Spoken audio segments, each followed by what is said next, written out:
আসসালামু আলাইকুম ওয়া রাহমাতুল্লাহি ওয়া বারাকাতুহু। একটা হাদিস বিষয়ে জানলে আপনি অবাক হবেন।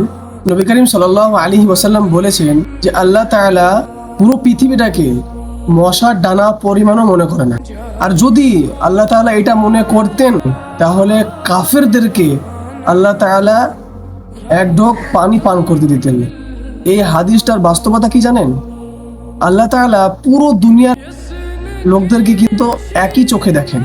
একটা জিনিস খেয়াল করবেন, আপনি যদি আল্লাহ তাআলার নাফরমানি করেন, যদি গুনাহ কিংবা কোনো একটা খারাপ কাজ করেন, তাহলে কিন্তু আল্লাহ তাআলা আপনার রিজিক বন্ধ করেন না।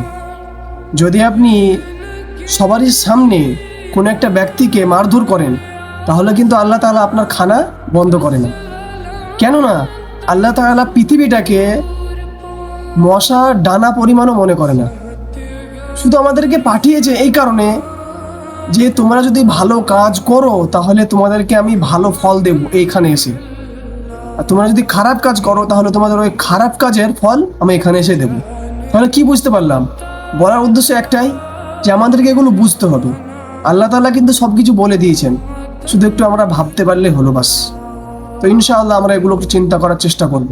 আসসালামু আলাইকুম।